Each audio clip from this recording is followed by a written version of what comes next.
Bagaimana menaklukkan Gedung Putih Amerika dalam beberapa menit? Teroris pertama-tama menyamar sebagai petugas kebersihan untuk menyusup ke Kongres. Kemudian mengaktifkan bom waktu di dalam kereta dorong. Meskipun ditemukan oleh penjaga, tidak perlu panik. Cukup pergi dari lokasi seolah-olah tidak terjadi apa-apa. Dengan berakhirnya hitungan mundur. Seketika, tempat itu terjebak dalam lautan api. Tapi ini baru langkah pertama.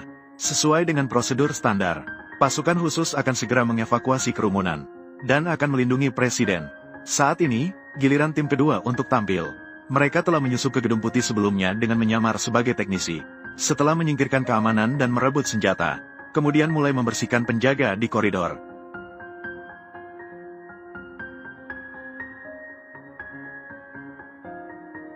Selanjutnya, semua orang mulai membagi diri menjadi dua kelompok. Satu kelompok masuk ke gudang senjata bawah tanah, merebut senjata yang lebih kuat, untuk mempersiapkan serangan berikutnya. Baiklah, bergerak cepat. Kelompok lainnya menggunakan lift menuju pusat komando, mengendalikan sistem komunikasi Gedung Putih, kemudian pergi ke atap untuk mengatasi penembak jitu. Setelah menguasai titik tertinggi, mulai membersihkan kekuatan polisi di luar.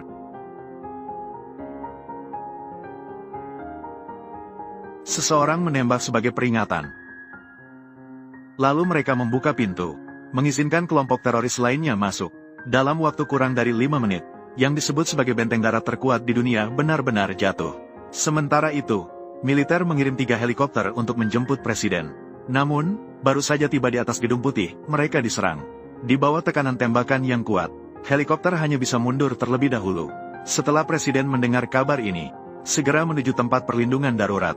Namun, pada saat pintu besi dibuka, pemimpin pasukan khusus, orang tua bayi, tiba-tiba melancarkan serangan. Dia dengan cepat menghabisi semua petugas keamanan.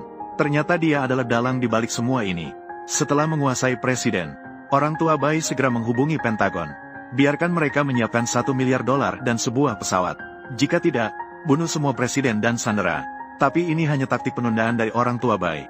Ternyata, tidak lama yang lalu, anak orang tua bayi tewas saat menjalankan misi di Timur Tengah, untuk membalas dendam atas anaknya. Jadi, orang tua bayi merencanakan aksi ini. Dia memiliki seorang peretas terkemuka di tangannya. Dia meminta peretas untuk membobol sistem peluncuran nuklir, lalu meluncurkan bom nuklir ke Timur Tengah. Militer segera mengirim orang untuk menyelamatkan.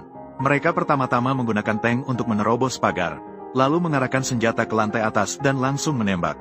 Meskipun kekuatannya terlihat sangat besar, namun, para teroris tidak terluka sedikit pun. Kemudian mereka melancarkan serangan balik dengan roket. Serangan ini tepat sasaran. Tank itu seketika menjadi tumpukan besi tua. Karena keadaan Presiden tidak diketahui, Wakil Presiden segera naik Air Force